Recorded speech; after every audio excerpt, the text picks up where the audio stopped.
Number 1.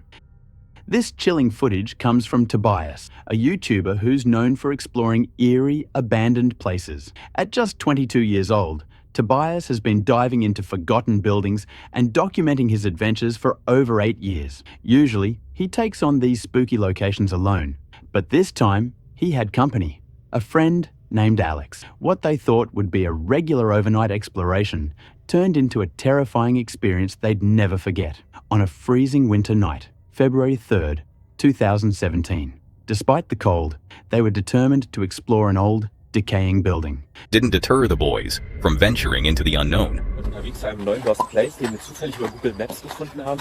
Deswegen gehen wir davon aus, dass er noch gut erhalten sein sollte, noch nicht so viele Leute da waren. Wir haben wenig bis keine Informationen über diesen Ort. Das heißt, wir wissen nicht, wie sieht es mit Security aus, wie sieht es mit Umzäunung aus. Wie gefährlich ist dieser Lost Place? Das ist natürlich auch mal ein Aspekt, den man... Tobias kicked off the video by greeting his viewers and explaining their plan. At first, everything seemed normal, just another creepy but manageable exploration. But things would soon take a horrifying turn.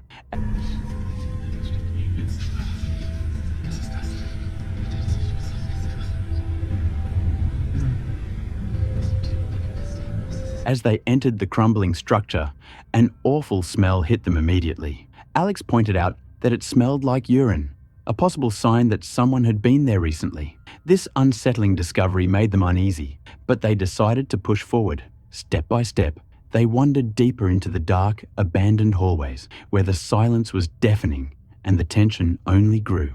Then, suddenly, their worst nightmare came true.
Out of nowhere, a homeless man appeared, wielding a knife. Before they had time to react, he lunged at them, grabbing Tobias and trying to drag him away. In sheer panic, Alex froze for a moment, then bolted, sprinting through the decaying corridors in a desperate attempt to escape. When he finally dared to look back, he saw blood on the floor and the man walking away. Realizing how serious the situation was, Alex fled the building and immediately called the police. In the chaos, Alex had stopped recording.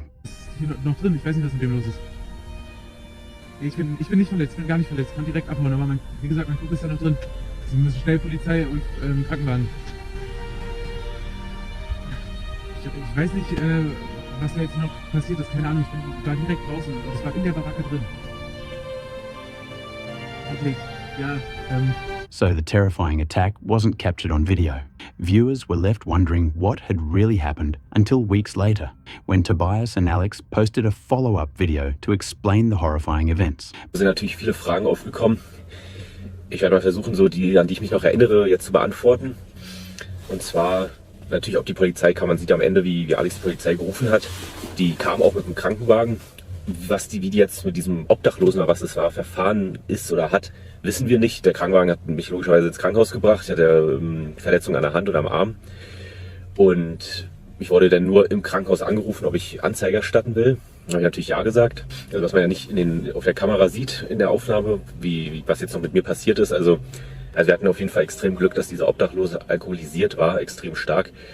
Was man auch sehr gerochen hat. Man hat ja auch bei seinem Bett gesehen, dass da wirklich Pullen lagen. Deswegen waren seine Angriffe jetzt nicht so krass koordiniert, sage ich mal. Also Er ist auch direkt umgekippt danach, man konnte ihn abwehren, ich habe ihn weggetreten. Man denkt die ganze Zeit dabei, wenn man da sich getrennt hat, was auch so dumm war, dass man sich getrennt hat, denn einfach bei diesem Angriff, man denkt die ganze Zeit, ja fuck, ist er jetzt eigentlich noch drin? Ist er schon draußen? Man weiß überhaupt nicht, was abgeht. Soll man jetzt noch mal rein oder... Also das ist auch so dumm, wir haben Pfefferspray eigentlich, aber wir vergessen es jedes Mal im Auto, es bleibt jedes Mal im Auto liegen. Das hätte wahrscheinlich auch extrem einfach geholfen, dass man ihn sofort außer Gefecht hätte setzen können. Man sollte es wieder auf die harte Tour lernen, dass man jetzt immer Pfefferspray bei hat. Ist auf jeden Fall extrem krass gewesen. By that time, Tobias had recovered from his injuries and could share more details. According to Tobias, the attacker had been heavily intoxicated, which may have weakened him and possibly saved Tobias from a worse fate. He admitted that the situation could have ended very differently and stressed the need to be much more careful when exploring abandoned places. Subscribe and help us reach 10,000 subscribers. 90% of the people watching have not subscribed yet, so please do, it's free. Number 2. Sam and Colby are well known for their ghost hunting videos and creepy investigations. But 7 years ago, they had an experience that might be one of the scariest in their history. In this video, they explore an abandoned asylum, expecting just another spooky adventure. However, by the end of the night, things take a terrifying turn that no one could have predicted. There was a bunch of 666 stuff on the inside. And abandoned and like Satan worshippers can come in. Whatever we do, just don't run into other people. Technically, this video overnight at Walmart. We could, dude. We could. Probably get a ton more views, you know what I mean? Yeah, let's just do that. Yeah, let's do that.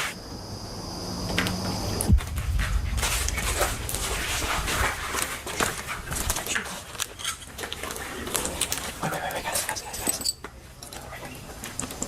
Pretty sure whoever's there has more time again. That means scary. As they entered the old asylum, they quickly realized the place had a sinister vibe. Graffiti covered the walls, including unsettling symbols like 666. They knew rumors about people, possibly cult members using the place, but they hoped to avoid running into anyone. Almost immediately after stepping inside, they spotted 2 other people, which made them uneasy. They backed off and waited, not wanting to risk any trouble. Eventually, they went back in and started exploring.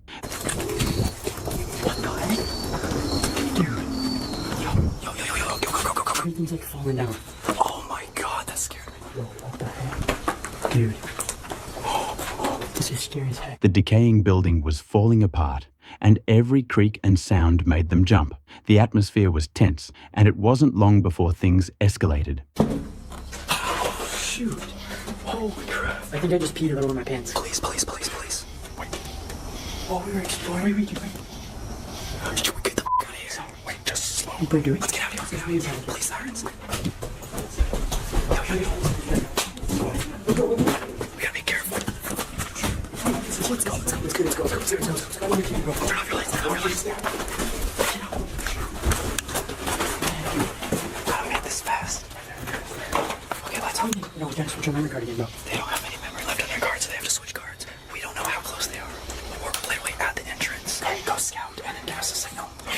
Here we go. Coast is clear. Suddenly, they heard sirens outside. Panic set in because they weren't supposed to be there. Fearing they might get caught, they tried to stay quiet and moved quickly through the dark hallways. But the situation only got worse. While scrambling to leave, one of them realized he had lost his phone inside the asylum. This forced them to go back, increasing the danger. Just as they retrieved the phone, they saw more people, 2 girls and a guy nearby. Unsure if it was security or other trespassers, they decided to get out fast. But as they made their way out, a police helicopter appeared overhead. There's literally people right there. Let's go. I think they just went in, so we gotta book it. Let's go. Oh my god. I think I'll get it. You have not had it? No, they just lost right there. You kidding me? He lost his phone. How is he gonna find it in there? There was 3 people. Did you see how close they got to me? They were walking right next to you. Sam and Nick were on one side and Colby went ahead. Were they security or were they just people? It was just 3. It was 2 girls and 1 guy. It was just people. Okay, it was just people. We should be good. They just found Nick's phone. There's the security there on the other side. I'm gonna run across. They're coming back. This way. We're literally just in a random forest. That's the road right there. He followed the road. If we just jog the road, you want to make it back? So you want to just run the road right now? That's what I'm thinking. How are we going to find our way back in a dark forest? Okay. Let's do it while there's noise. Helicopter light! Put your lights up. helicopter and it has searchlights. What? I don't know if it's looking for us or the tree. That literally had a searchlight. Why would I have a searchlight? Run. Shining a searchlight through the trees, it felt like something bigger was going on. They ran into the forest, staying low and trying to avoid detection. Jesus. Oh my God. Did you get that? Yeah, I got that. Somebody is screaming. Someone's screaming bloody murder. Let's get out of here faster. Come on, guys. How is that? Dude, that scares the... Whoa. Guys, what the you hear that? Yeah. Get out of here. Go. Guys, run.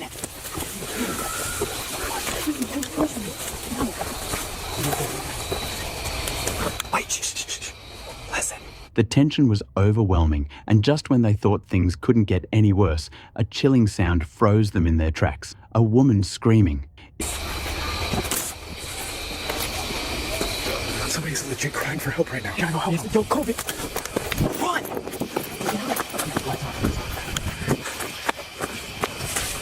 What's going on?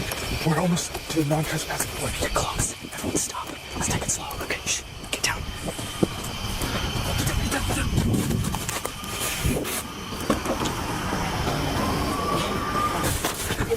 Go. It was a desperate, blood-curdling scream that echoed through the forest. They didn't know what to do, so they kept running.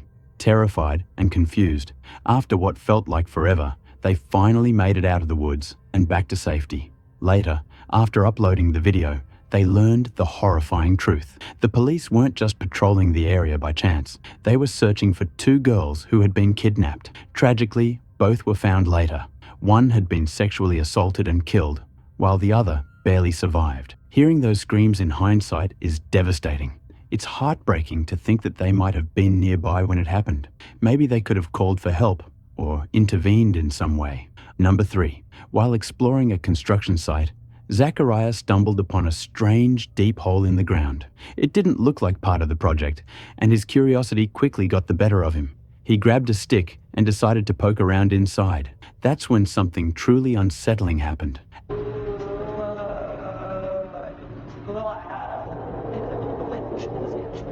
Out of nowhere, a distressed voice echoed from below.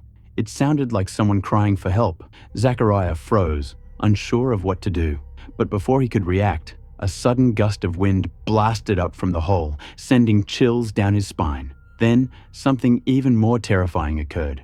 The desperate cries for help abruptly faded, replaced by eerie, unnatural noises.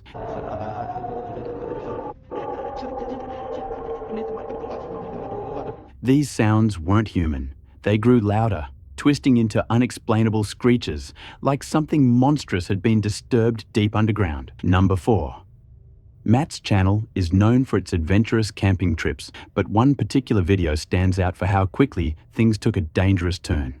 What started as a regular outing soon became a battle against extreme weather conditions. Despite warnings of a windy forecast, Matt set out anyway, confident he had time before things got rough, but it didn't take long for him to realize the wind was far stronger than expected. The winds aren't supposed to get heavy until like another 3 or 4 hours. But this is insane. This is absolutely horrific. Just check the wind, 65 miles an hour up here. That's what it's all about. Let's go find somewhere. Gusts reached terrifying speeds of 65 miles per hour as he pushed his way up a hill, struggling to stay upright. The wind howled around him, making it clear that this wasn't going to be an easy night. Determined to stick it out, Matt rushed to set up his tent, seeking shelter from the relentless gusts. Once inside, he prepared a meal, hoping to relax and ride out the storm. Just what you need after a bit of a stomp up the hill. Just check the wind outside, currently 60 mile an hour, gusts of 60. But the wind outside only grew louder and more intense, shaking the tent violently. Every gust felt like it could tear the shelter apart or send debris crashing down at any moment. As Matt checked the weather again, he noticed something strange. Let's go out.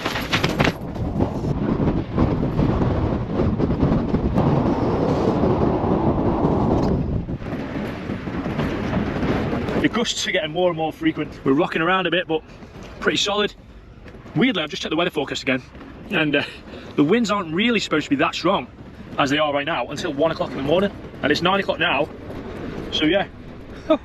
The winds weren't supposed to get that strong until several hours later. Yet, here he was, already battling extreme conditions much earlier than predicted. It was unsettling, but he tried to stay calm. Later that night, Matt was suddenly jolted awake by the tent shaking harder than ever. The storm had intensified. Rain's on. It's getting quite heavy now.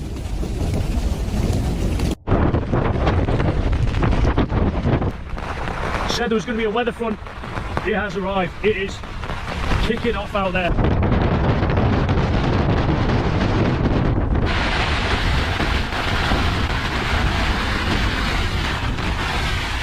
And now rain was pounding down, making everything even more chaotic. He lay there, listening to the raging winds and wondering if the tent could withstand it. Miraculously, by the time morning arrived, Matt found that his tent was still standing, and he had made it through the night unharmed. While he managed to escape without injury, the experience was a stark reminder of how unpredictable and dangerous camping in high winds can be. A slight change in circumstances, and things could have ended much worse. Number 5.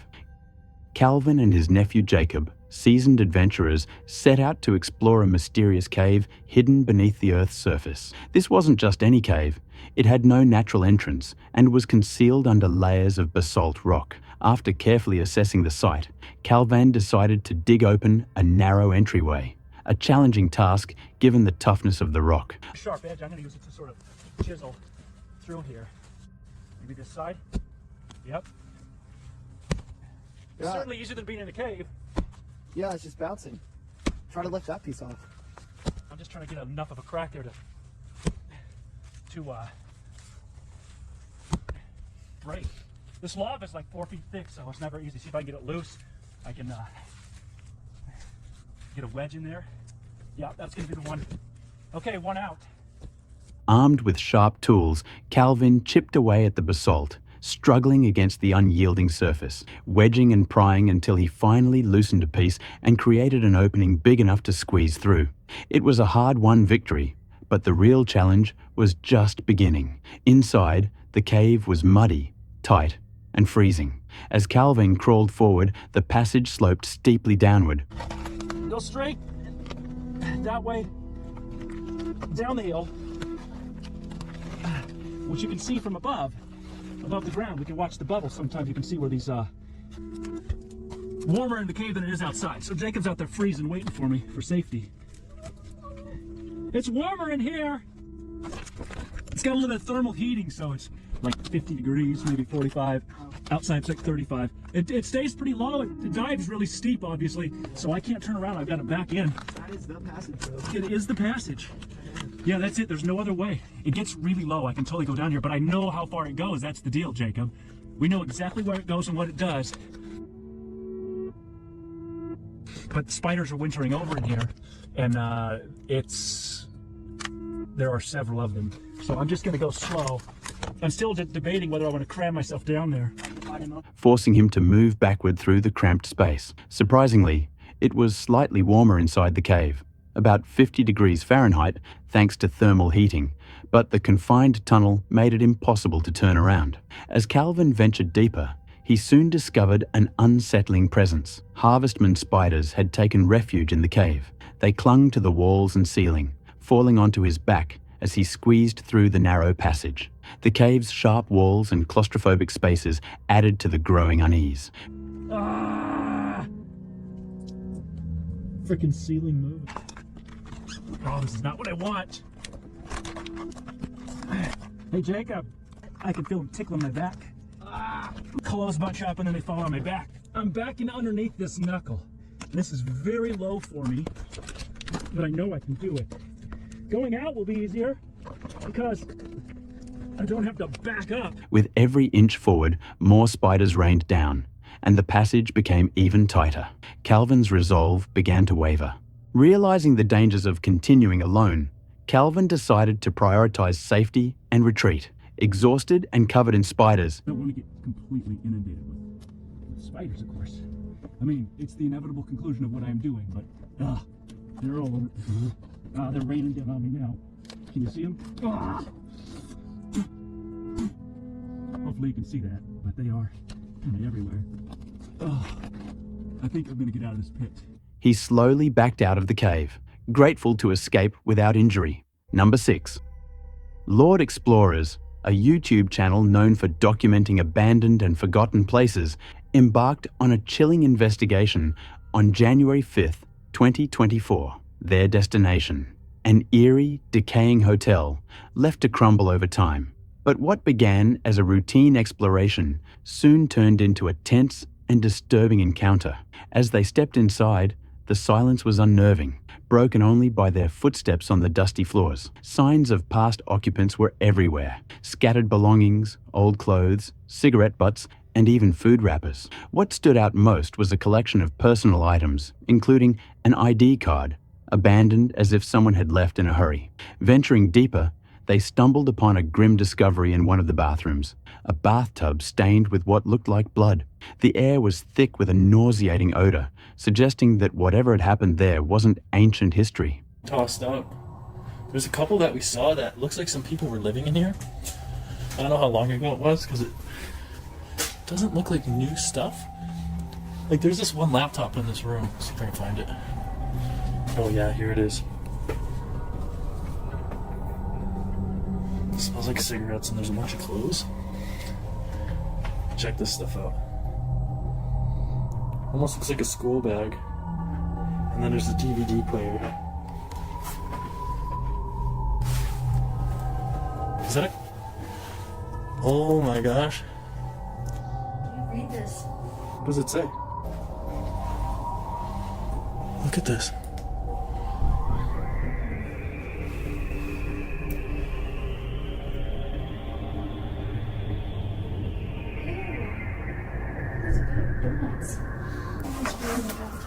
There's what? Blood in the bathtub. Blood? That smells horrible. Things escalated when they found a chilling, handwritten warning scrawled on a door. "Don't come in here. If you do, just be ready." The group exchanged nervous glances, debating whether to continue or leave, but their curiosity drove them onward, until they heard it. At first, it was faint, creaks and thuds they attributed to the building settling.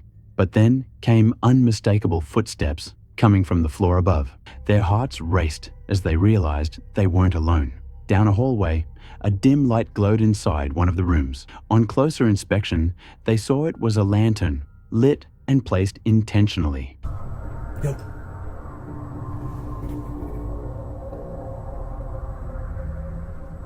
Let's go.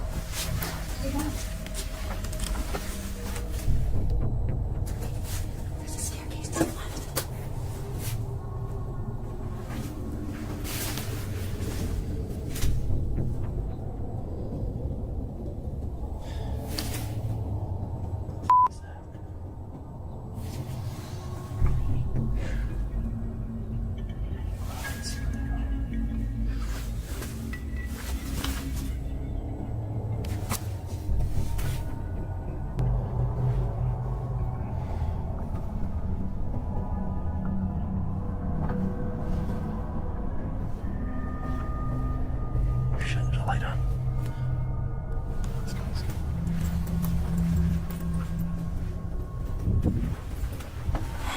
Suddenly, their instincts screamed at them to get out. As they retraced their steps towards the exit, they noticed unsettling changes. A lamp they'd seen knocked over earlier was now upright, as though someone had moved it. Fresh footprints in the dust showed that someone had walked the same path they had, only more recently. Then came the final confirmation, a strong smell of cigarette smoke. Whoever was inside was still there, possibly watching them. Panicking, they moved cautiously but quickly toward the exit. I think that's it. I mean, I'm not about to find out who's up there. There's definitely someone, at least one person. And they had a light, like a lantern that was on. I don't know.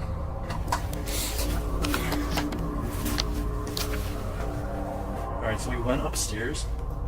And there was like a lantern on in one of the rooms. And one of the doors said, "Don't come in here." Bro, that was not there. That was a light that was not there. You wanna get out of here? definitely was not there. Here, give me your bag. Careful. Oh, you didn't get wet. Here. That was f***ing weird. Look at the little lamp. That was not here either. What the? Who was redecorating when we were inside? Dude. I feel like we weren't even here that long. There's a lamp upstairs, there's a lamp up here. There's a light that is on. Look. Now, those were not here. Constantly glancing over their shoulders, when they finally reached safety outside, they were shaken to the core. Exploring abandoned places is always risky, but it's a different kind of terror when you realize you've intruded on someone's hidden space and they're watching your every move. To this day, the group has no idea who was inside that hotel with them, or what might have happened if they hadn't left in time. Number 7. On the morning of August 18th, 2020, in South Africa's Sander Community Game Reserve, Dylan Panos was craving nothing more than a simple cup of coffee. But his peaceful morning quickly turned into a tense standoff when he glanced out his kitchen window and found himself face to face with a fierce male lion. The lion growled low, its eyes locked directly on him, separated only by a thin mesh wire. Trying to keep calm, Dylan narrated his dilemma. So, my kitchen is growling at me this morning. As you can see, you've got a beautiful male lion looking through my kitchen window. And I just need to get to that kettle to make some coffee, that's all. But the decision is, should I go cold turkey this morning, have no coffee? What do you guys think? Oh, what a dilemma.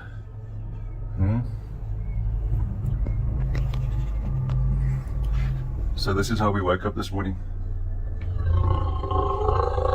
We've got Outside, the lion stood defiantly, blocking his way to the kettle.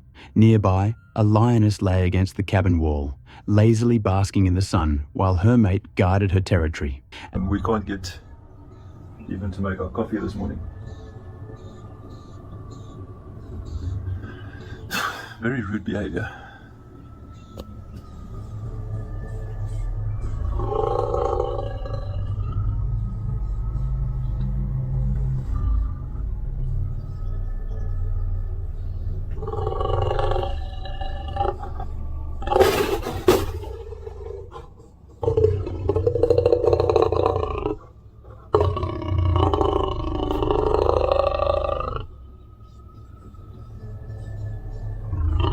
As Dylan hesitated, wondering if he might have to give up on his caffeine fix, he carefully placed the kettle on the gas stove, keeping a wary eye on the lion. Despite the tension, Dylan somehow managed to get the kettle boiling. With every cautious movement, he kept his gaze locked on the predator. Why chicken mesh is much of a protection. But yeah, there she is. And he's guarding her. She wants nothing to do with him. We just need coffee, but come on, man.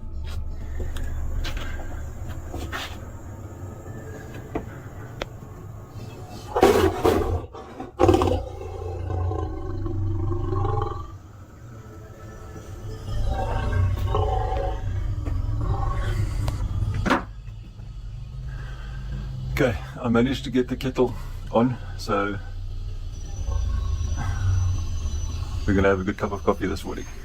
Hoping it wouldn't lunge.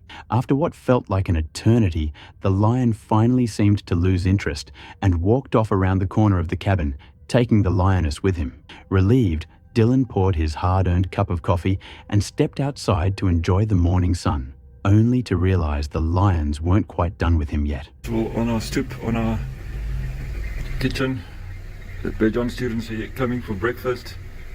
They've seen her. She's there. Where's the male? The male. It's over there. Let's go see the male better.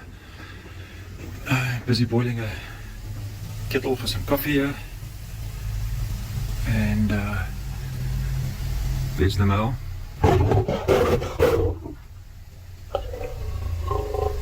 Oh yeah, I'm just trying to get some coffee here.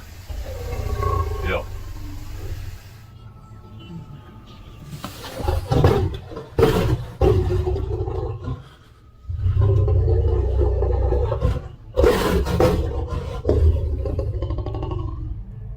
Just when he thought he could relax, the lion and his lioness casually wandered back into the campsite, strolling as if they owned the place. Dylan chuckled nervously, watching as the massive cats sauntered past his kitchen and dining area like uninvited guests. In a setting as wild and unpredictable as the African bush, close encounters are part of daily life. But even Dylan would admit that this coffee run was one he wouldn't forget anytime soon.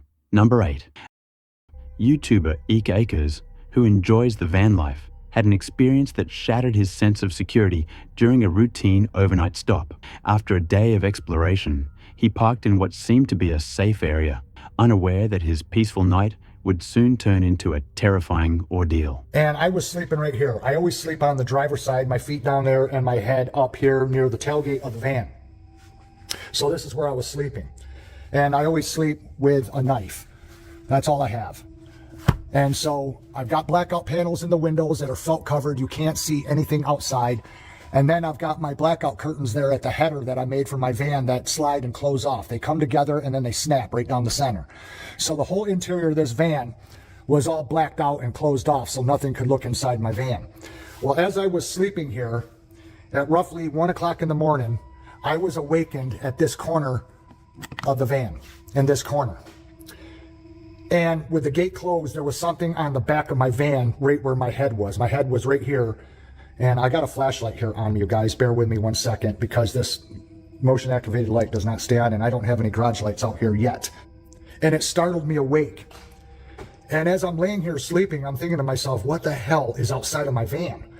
Now what I did is up front, there was a console that was attached to the driver's seat and it would swing up and lock into place.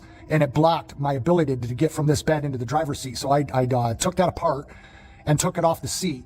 And now I have a removable console that I can slide out of the way to the right of my cooler over into that corner, which allows me to go from this bed between the seats like an RV and get right into the driver's seat. And that's exactly what I did. Around 1 a.m., Eek was jolted awake by a strange noise near the back of his van. Something was moving outside, right by his head. His van was fully blacked out, with no way to see what was lurking outside. Alarmed and unsure of what to do, he quickly maneuvered from his sleeping area to the driver's seat and sped off, leaving the unsettling noise behind. However, it wasn't until he reached a safe spot that he noticed the full extent of what had happened. A thing that was reaching the roof of my van was hooking on with its claws like this and just raking the van. This is what I woke up to, the sound of just claws raking the body of my vehicle. And so it scratched the van right here because these claws were coming across, and you can see there's more scratches right there. See, there's more, see the claw marks right there? And there's some right there. It was digging at my van really bad. Let me see if I can, right there. You guys can see the claw marks right there? That one right there, and those ones right there. It scratched the living hell out of the paint. And the weird thing is that this thing scratched my vehicle everywhere. Can you see that? I don't know if I can get the light right. There you can see the long scratch going right along the fender of my van. It did that as well. And it continues up to the door. It was like it was trying to get its claws. Upon inspection, he discovered deep claw marks all over his van. Whatever had been outside wasn't just brushing against it, it had been clawing at the vehicle, raking its surface and leaving scratches that stretched across the roof, doors and fenders. The damage was extensive, with deep grooves etched into the paint, as though the creature had been trying to rip through the van's metal exterior. This disturbing discovery left Eek shaken, as he pondered what might have happened if the creature had gained access to his van, or if he had been sleeping in a tent that night.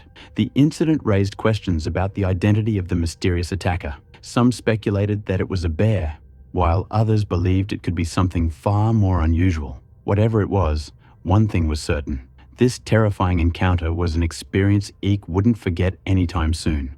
What do you think could have caused such intense damage? Number 9. On February 4th, 2012, Levi and his friends Lucas and Theodore set off on yet another daring adventure. This time, they set their sights on exploring the eerie, deserted hallways of an abandoned mall. Though the theatre next door was still in operation, the mall itself had long been closed down, creating a strange contrast between decay and life. Despite the high risk, with security guards patrolling the area and surveillance cameras in place due to ongoing demolition, the boys were drawn by the thrill of uncovering forgotten spaces hidden beyond locked doors. Their excitement quickly turned to tension as they realized access wasn't going to be easy.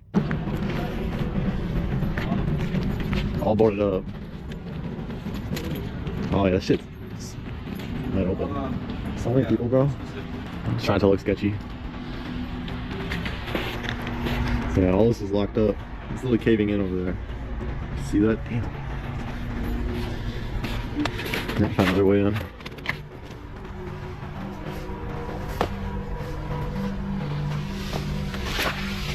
Ooh, there's the security. I don't want to go over there. Apparently that's security right there. Oh fuck, I'll be back. Alright, we're gonna try to finesse our way over here. Should I climb up here, bro?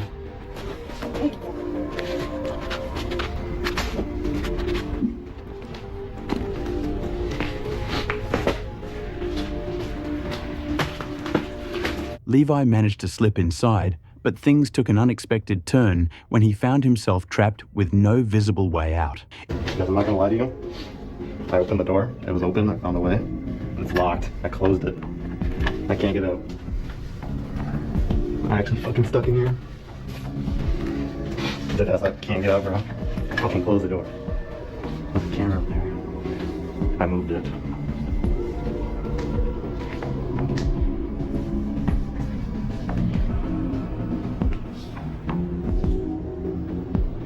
In a rush of adrenaline, he wandered deeper into the abandoned structure in search of an exit, all while dodging motion sensors and avoiding security cameras. The labyrinth-like interior seemed endless.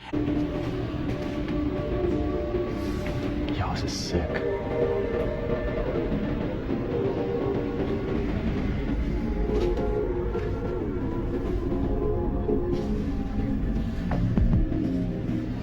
There's tire tracks in here, what the hell? Seeing cameras. Gotta look for motion sensors too in the corners. I don't see any. I need to find a way out. I literally don't know a way out of here. I swear. I gotta find a way out of here first before I do any exploring. Oh, this will work.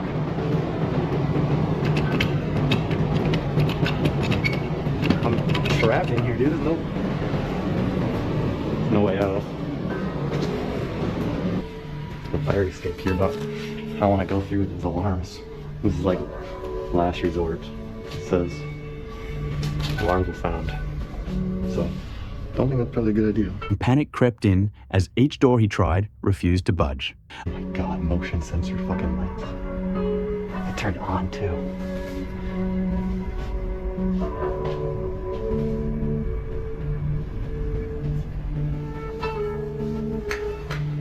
There's black mold right there. I had to find a way in for my friends, dude. Alarms will sound. I don't know if they actually will. Fire exit up here. Let's check this one. I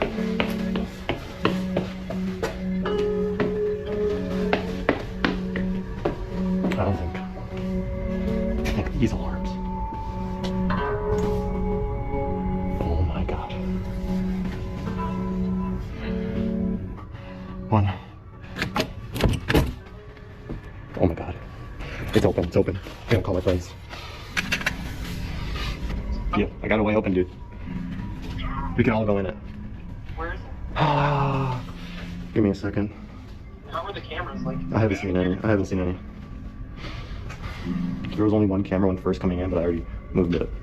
you should almost come out and like, wait, is it more low key the way that you open now or the other way? This way is pretty. I'm gonna send you my exact pin, okay? After what felt like forever, Levi finally located an unlocked door that could also allow Lucas and Theodore to enter. With his heart racing, he contacted his friends, guided them inside, and together, the trio began their long-awaited exploration.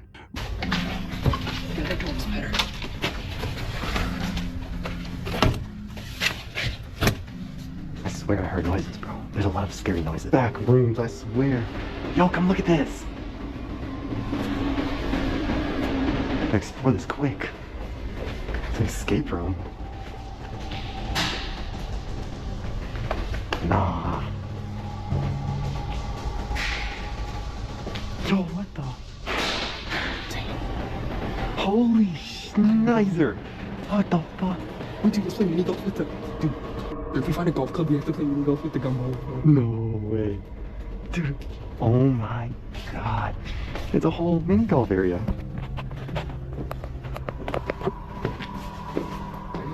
Alright, hold on. Room by room, they wandered through dusty corridors and stumbled upon remnants of the mall's past, including a forgotten mini-golf course. Their spirits lifted as they marveled at the relics of a bygone era, and for a brief moment, it seemed their risky plan had paid off. But just when things were going smoothly, disaster struck. Maybe it's still open. Oh.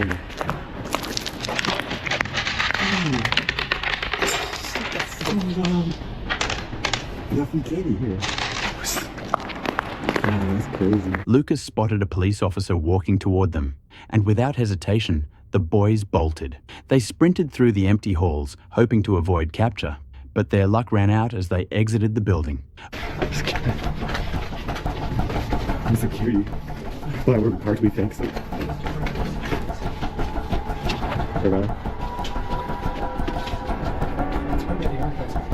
Is he?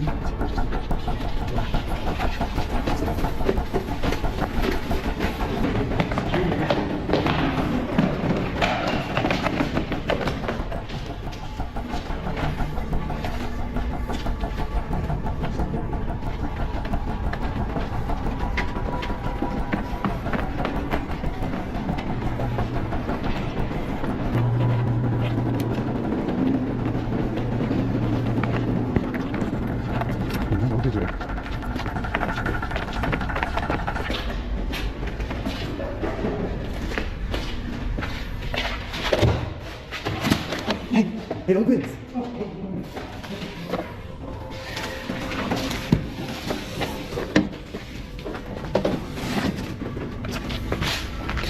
We gotta go.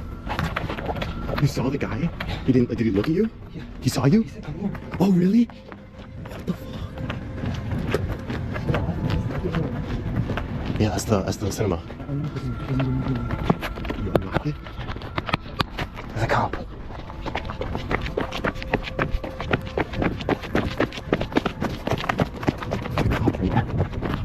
Only to be greeted by officers waiting outside. The boys were caught red-handed, issued a hefty fine, and taken to the police station. So there's a cop and security. No, there's a cop. There's a cop. And like, you sprint away? Yeah. How far away were you from him? Not very far. You come running after you? I was walking. Trying to get my brakes there. What?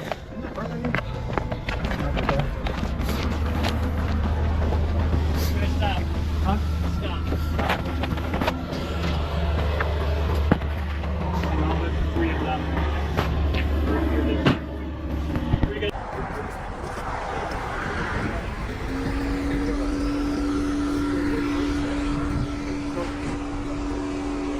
See, this is what happens, guys, when you don't be cautious with your actions. They have consequences. Now I have to get my fingerprints taken. It's okay. We'll be back stronger. Sorry, go for it. Yeah, this ticket's gonna break the bank, guys. Make sure you smash the like button and subscribe, please. I need to pay off this ticket for you guys, or else I can't explore more. This adventure, while not the scariest, served as a harsh wake-up call. Trespassing can have serious consequences, and urban explorers should never underestimate the dangers involved. Whether it's facing police, security, or something far more sinister lurking in the shadows, one thing is certain: exploring forbidden places isn't without risk. Number 10. Frank, a popular YouTuber known for his spine-chilling urban explorations on Franco TV, embarks on yet another unsettling adventure in this video. This time, his curiosity leads him deep into a secluded graveyard at night, followed by a trek into an eerie forest rumoured to hide a long-abandoned cabin with a tragic past. Welcome back, guys. Thank you for watching Franco TV. Now, today we're going to be exploring an abandoned cabin, just as you saw in the thumbnail. But the little plot twist side to it is that in order to get to this abandoned cabin, we have to go through a graveyard. Armed with just a camera, Frank ventures into the dark woods, documenting unsettling temperature drops and hearing strange sounds that hint he's not alone. Jesus Christ. Look at this one. Oh God, I'm getting into it. I'm actually getting further into the forest. I can't even see my car. Oh my God. So those are two tombs there. Yeah, look at this huge tree. This is like something you would see in a haunted film. It's weird because I'm getting temperature spikes. Like it'll be cold and then it'll get really warm, then it'll get cold again, or it'll get a little bit cooler or like a little hot. It just depends on where you're walking down the forest by yourself would be a great idea. What the hell is that?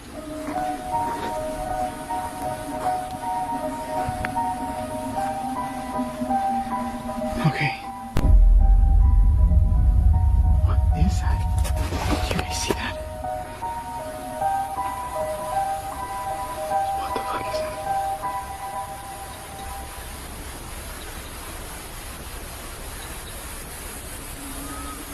What the fuck? As he pushes on, he spots the dilapidated cabin hidden among the trees and approaches it cautiously, unsure of what awaits him inside. Freaking house. It is literally right there in front of me. It's hidden like right in the forest. I would have never have seen this. It's a legit house. It looks like a log house.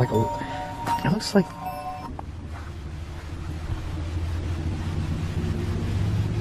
It's getting weird. I don't see any sign of any thing or anyone even being here. It's a big one.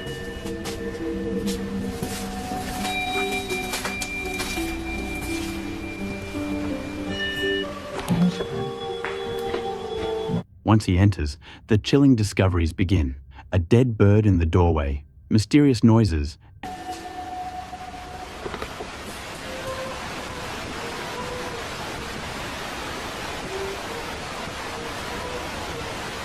What the fuck is that?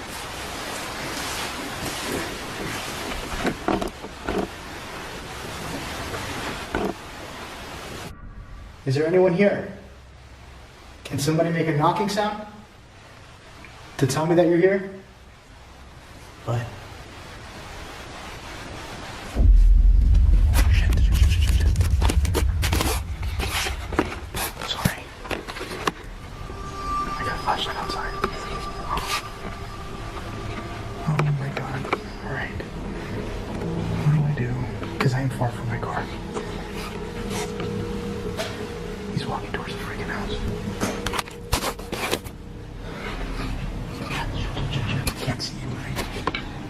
Keep up in my sight. Shit.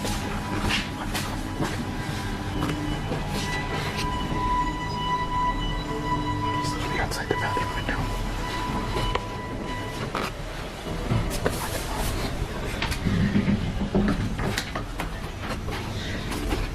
and, most disturbingly, the sudden appearance of a figure approaching the cabin. Trapped inside, Frank hides in silence as the man lurks around the property, eventually entering the house. The tension builds as Frank listens to each creak of the floorboards, knowing he needs to escape without being seen.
is that back door, the way I came in, or through a freaking window, or going out the front door.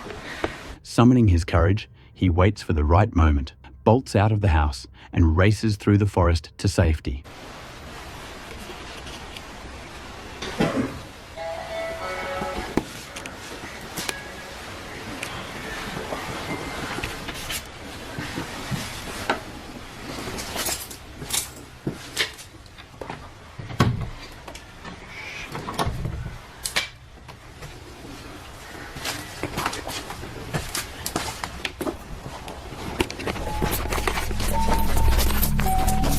In this terrifying encounter, Frank is reminded that while ghosts are creepy, it's often the living that pose the real danger.